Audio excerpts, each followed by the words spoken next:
Yeah, so a quick introduction. My name is James Taylor, and I'm with Weaver State, and my title is the Director of Sponsored Projects and Technology Commercialization. It's a long title that doesn't really mean much. Um, I help faculty go after grant opportunities, as well as I do kind of tech transfer part of this as well, so help faculty spin their technologies hopefully out into the marketplace. I also do some bit of economic development kind of up here in the northern Utah region as well. So that's a little bit of my background. So let me kind of jump into kind of what I was talking to Taylor earlier today. And I think it's actually a really interesting opportunity. So what I will say is the Air Force and DOD in general has begun to realize from a technology standpoint that we are now very much behind. I'm setting kind of the context of this opportunity. So we're very much behind the Chinese and Russian when it comes to technology, especially military technology. I don't know if you guys saw about a month ago, the Russians launched a missile out into outer space and they hit a satellite. I don't know if anyone read that. That's actually a really big deal. That sent shockwaves through the military. That is freaking everyone else. Everyone realizes that, the last 20, 30 years where we have maybe been focused on Afghanistan, Iraq, the Chinese and Russians have been focused on us and how to fight kind of the next iteration of war. And now we're really behind the times. Part of the problem is what the Chinese can do, for instance, is they can mandate their tech companies to work with the military. So they can, they have a fairly efficient system. They can just mandate it all happen. That's obviously not how we do it here. So what the Air Force has begun to, especially the Air Force and the Space Force, that kind of go hand in hand. What they have begun to realize is that they have to figure out, and what they believe, the Air Force believes that a lot of their technology solutions are already created, but they're just out in the civilian market force. So the Air Force created a group called AFWorks, and AFWorks is now kind of the innovation venture arm of the Air Force. And the purpose of AFWorks is to figure out how to connect civilian technologies with military customers. That is kind of their whole focus. And the Air Force is really beginning to buy into the idea that they have to figure out how to connect with everyone, with the civilian companies. So what they do, so I'm not sure if everyone is familiar with SBIRs or SIBRs or STTRs or SITRs. AFWorks is now going to be using that as the main mechanism to entice civilian companies to look to kind of make a transition or pivot over to the military. And they're going to dump a lot of money into this program. They already have. And their need for innovation is almost insatiable, at least from what I'm understanding. So yeah, let me stop there. Does everyone understand kind of did I set the context well enough? Did anyone have any questions? Hopefully I gave you enough background to for me to make sense. Does that all make sense? Okay. So the benefit of us here in Utah is we have Hill Air Force Base. Hill Air Force Base is going to be a major epicenter of all this. Major funding is being put into the Hill Air Force Base. They have what's called GBDSD, which is I can't remember. There's so many acronyms in the military, but it's basically the missile part of the Air Force, as well as they have the F-35 stationed here. So a lot of innovation needs are going to happen just here in our own backyard. That's what Northrop Grumman, which is also in our backyard, just got a $3 billion contract with the military. There's going to be a lot of need for tech companies and software, tech solutions right here, kind of thing. So I think with this idea of AFWorks now using these SBIRs as their main funding mechanisms, what they're going to do is there's three phases of SBIR program with the military. So phase 1, phase 2, phase 3. Phase 1 is basically an exploratory, kind of helping companies define their problem statement and also to help find a military customer. They're fairly small amounts of money. It's only $50,000. But they're relatively easy to get. It's not a complicated process. They've refined how the SBIR process works. But if you can then take that 50,000, find the right problem, customize it, find a military customer, then you qualify for a phase 2. And that money jumps up quite a bit to around $750,000, right? And that $750,000 now can be used to basically develop prototypes and all those kind of things. You can go to a phase 3, and the phase 3 kind of then bows out of the SBR opportunity, then goes to actual military contracts. And those contracts are going to be multi-million-dollar contracts, right? Because at that point, you now have someone who actually wants to buy your technology and they want to use it, so to speak. But that is now that process, as of right now, is how the military, how AFWERX is going to use, what they're going to use to move civilian technology through their process. And like I said, I think we're seeing, even here in the northern Utah, when I say northern Utah, kind of north of Salt Lake, and especially here in Ogden, we're seeing that starting to ramp up, and to ramp up in a way that gets me kind of excited. Because I actually think this is going to be a relatively exciting and hot tech sector up here because of this. And it's all going to be driven, I think, in large part by these kind of military customers. Now, Northrop Grumman has part of their money that they got from the military. They also have to fund small. So they also have to use part of that to fund small tech companies as well. So there's a lot of money floating around. Now, the issue or the challenge is just how to translate all that into actual opportunities. How to work with the military is still challenging, still difficult. If anyone's ever worked with the military, it can be overwhelming trying to navigate through the bureaucracy. And even working with the aero defense company, space company, even like places like Northrop Grumman. So one of the things that AFWERX is trying to do, this venture arm, is to try to refine that and to make it a much easier process for tech companies to get through that. I bring this up because I just don't think many people understand the opportunity that's here. And so I think it's one that I think people should consider. If you have a tech company, you should consider looking at the military, the Air Force, as a potential customer. And like I said, there's an insatiable need for it. And I think it's something, if you're looking, who's not looking for additional customers, or if you want to create a tech company that can solve a military need, I think that's a great way to go. And I think there's a lot of different kind of resources and opportunities the military is going to be putting towards that, including accelerators, including these SBR programs, to make a lot of this happen. So that being said, I am not a military expert, right? And so I'm diving into this as much as I possibly can. So there's a lot I still don't understand, there's a lot I still don't know. But as I dig into it, the more and more I dig into it, and more I've kind of started to partner with some other people who are starting to take advantage of this. I'm beginning to feel like this is beginning to heat up. Now, what is that? How does that totally translate from a time perspective? I don't know, but I think we're kind of at the ground floor still of this, and it's starting to heat up a little bit, which is the reason why I think the ball is beginning to roll. So there's kind of like my evangelist pitch a little bit. I mean, I temper all that because the military, just want to say, military is difficult to work with, right? So there's still some hurdles and some valleys one's going to have to navigate, have a stomach to navigate it. But if we can get through, that, I think the payout actually may be really high, so to speak. This is awesome, James. I think that's a great background and kind of laying out the opportunity there. Spencer Arnson asked a question in the chat. Can you expand on what kinds of companies might fit? Do you have a sense of that? I mean, I don't. So I mean, obviously tech, right? And what does that mean? That's really broad. But then again, I think the Air Force's problems are really, really broad. Now, why do I say that? Because it used to be the SBIR and STTR process, it used to be really narrow. So they used to write these things and you had to solve a very specific problem. That's no longer what they're doing. So AFWERX has changed that process. And so basically now they have these kind of broad, basically it's open topics. So you can write these SBIRs for kind of whatever problem you think you're trying to solve, right? So one of the examples there that James and I were talking about, Spencer, was a technology coming out of Weber State, a software that is in the education space for teaching programming, like computer science. And he said that like the Air Force and Northrop Grumman, through a contract with the Air Force, are trying to hire as many software developers and engineers as possible.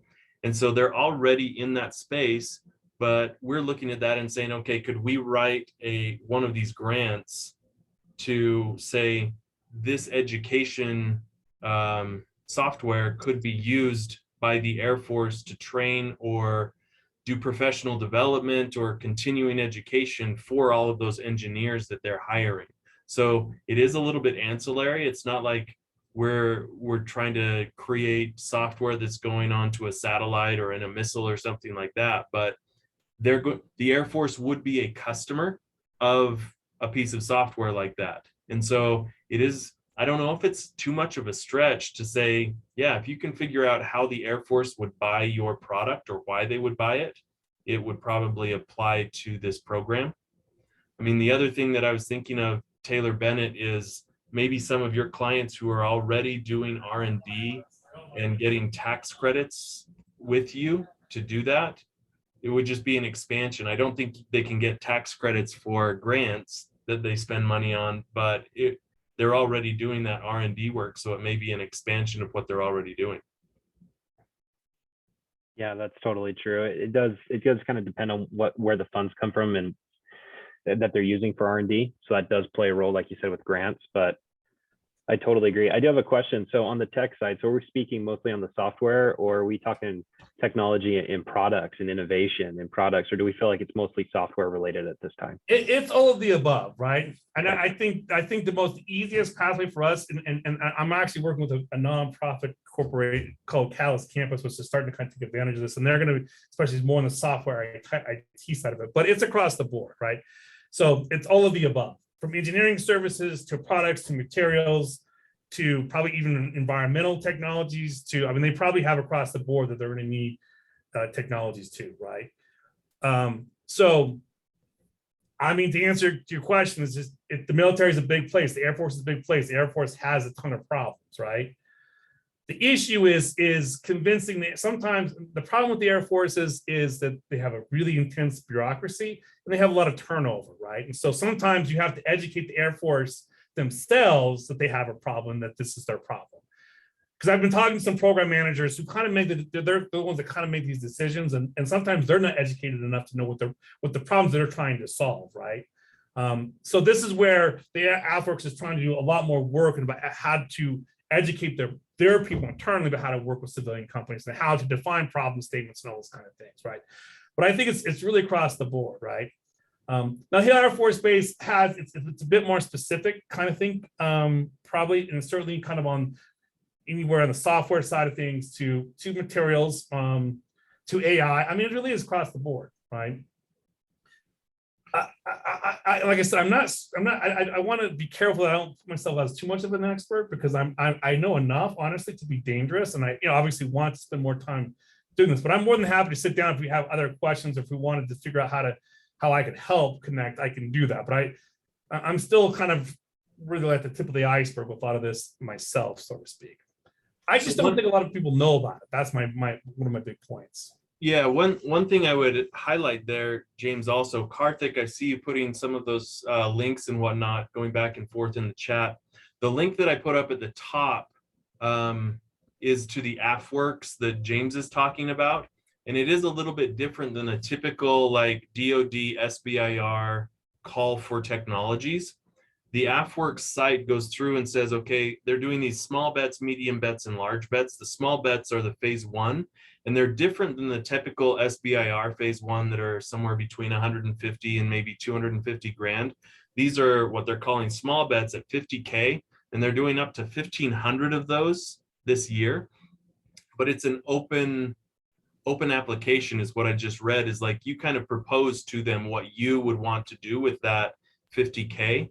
And then if they give that to you and you do the stuff, that gives you the opportunity to go for the 750K medium bets. So it's a little bit different than the typical SBIR that have specific, like what you put on there, Karthik, initially was the 5 or 6 from the Army saying, we want these things. The AFWERX that James is talking about is, I think, much more broad and open. Gotcha. I will think there's a bit of an advantage too, that if it's a local company, that especially a local company with Hill Air Force, you have a bit of a leg up too. And if you're doing an STTR, a sitter, the STTR requires you to have a business. It requires you to have an educational partner, or what they call it, a research institute, in essence, a unit of university. So if you want to go to STTR, you team with Weber State, for instance, and we could do it together, for instance. So there's there's some different kind of collaborative ways that we could team together to go after some of these opportunities as well. Nancy, you said you couldn't get my link working. It's just Yeah, I tried it AFW. on a couple of different browsers, but Yeah, you could just type in AFWorks, which is AFWERX, and if you just type that into Google, it'll come up, and you can kind of look at it. But I would say, look at that, spend some time with that, and kind of see where the Air Force is really looking to do things differently, so to speak. And my guess is this may be adopted to other parts of the military as well. So I think there's going to be this kind of open solicitation, I think, may change how even some of the other military branches work. At least that's what I'm hearing. So this may be the new standard, so to speak. James, let's connect on. I sent you a message on LinkedIn. I'm currently in the mode of looking for totally new projects, and I've led software development companies. I currently run an automation company, and I've been really curious about getting automation into the military and helping them. Like, I've seen some of the spreadsheets that some of my friends work with in there, and it's like ridiculously archaic. So I'd love to check. Yeah, no, I wish I had. I mean, so one of the things here at Weber, I would love. I'm trying to mine us here about technologies that we could just use. I don't have a ton as of right now. I have a few. I'm talking with Taylor. So yeah, but I'd love to talk to whoever's interested. And I'm happy to be. I don't know if I'm a point of contact, but I'm happy to help however I can make the connections here and make introductions to other people that I know in the military, those kind of things. So I think you will have to get used to the fact that there is a weighting of networking you have to kind of do with some of this too. So I wish, and I think the Air Force, again, they're really trying to work on making this more streamlined, but just to be frank, even now, there's still a lot of work that you have to do to kind of get through the military bureaucracy. So I'm preparing everyone for that still a little bit.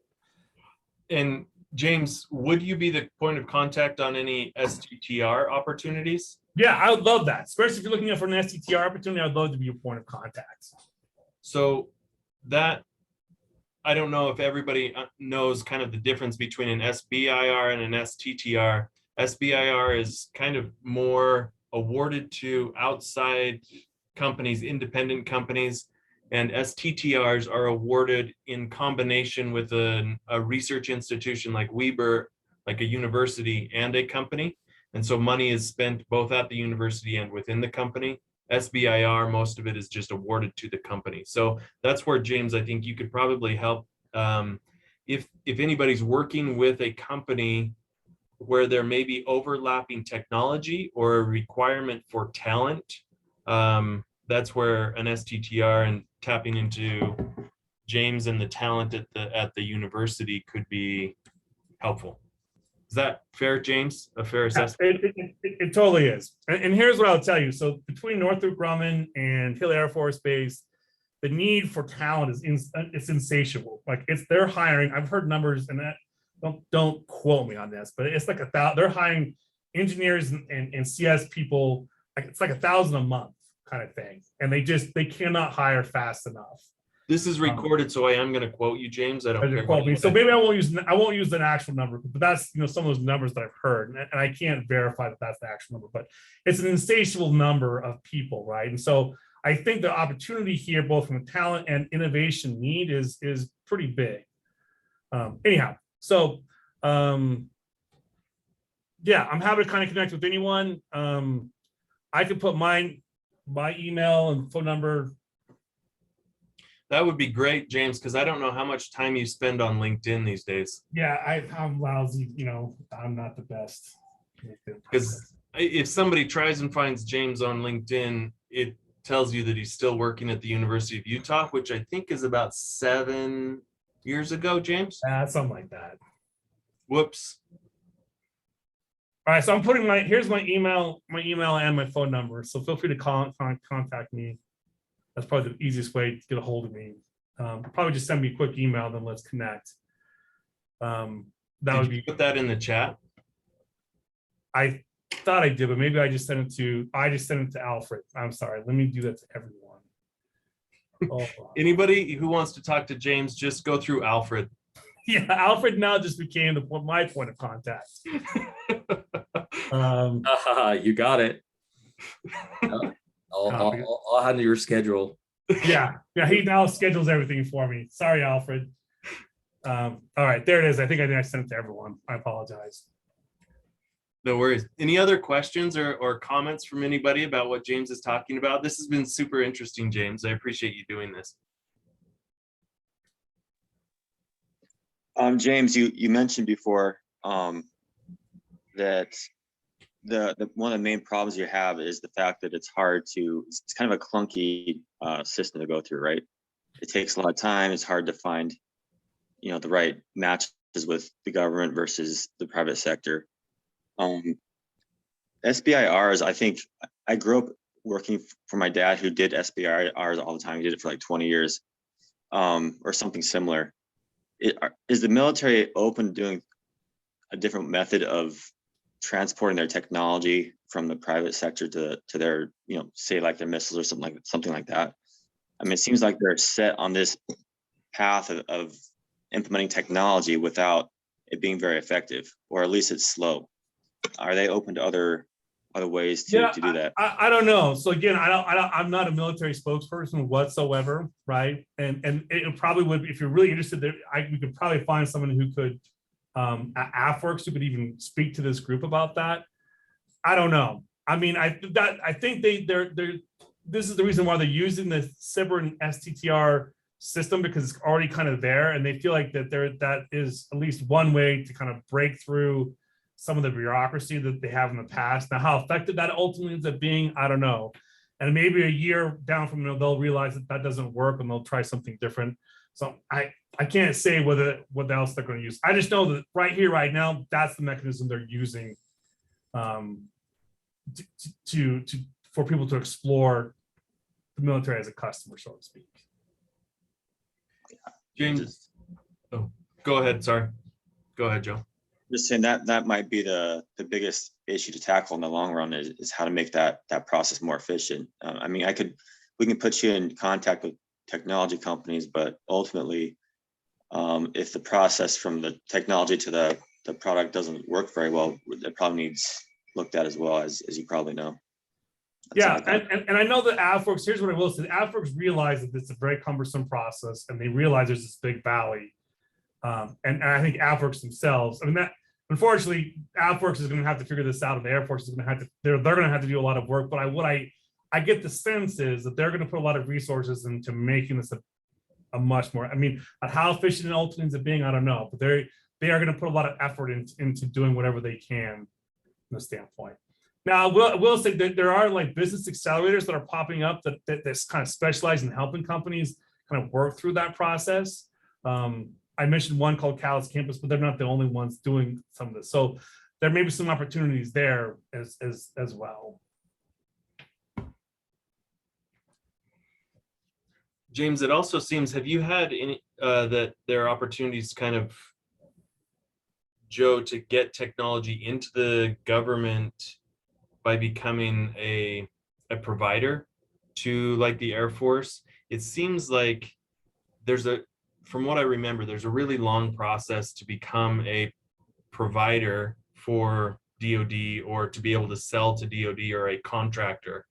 I don't know, but it seems like this process of their small bets, medium bets, and large bets could be helpful for companies to become a provider or a contractor to the Air Force, because the large bets on the website say they're like up to $15 million contracts basically to the Air Force on the technology that you've developed.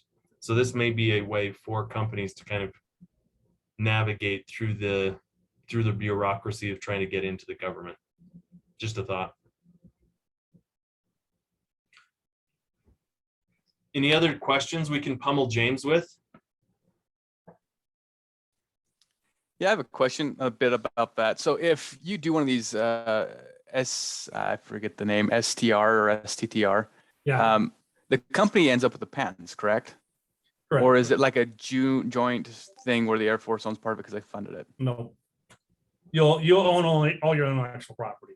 What if the Air Force comes and says, hey, we have a problem we want to solve, and they put an application out there, a request for proposal, and then someone picks it up and starts working on it? Do they still own those patents? If they get patents? I mean, so again, I hate to give kind of like a blanket yes or no. So, I mean, there's different kind of contraction. What you realize with the Air Force is there's all these different kind of contractual mechanisms. I know through the SBIR, what they're doing with the SBIR SATRs, no, you will own all the patents. You will own your intellectual property. Now, if you get into a different contractual mechanism, that may change, right? It can be different. So obviously, if you get into an actual, well, I'll say like a product or service contract with the military, you're going to want to have an attorney probably help you look at that, because the military does have a lot of requirements and specifications and concerns and those kind of things. But generally, my sense is that you'll own, because no one's going to do business if they have to give up their patents, intellectual property rights. So my sense is like, no, you will always be able to keep owning your intellectual property. Perfect. Thank you. I only know of two situations where they invaded the patents, and one was night vision. That was during the Gulf War. I think they invaded on that one, but pretty much it's pretty safe. I would give another resource here is the Utah Industry and Innovation Center. If you're not aware of them, Mary that runs that group, they're paid by the state, and they help with SBIR grants and so forth. So you can go in there and they'll help you with your writing, and their track record of getting people funded is very, very high as opposed to the national average.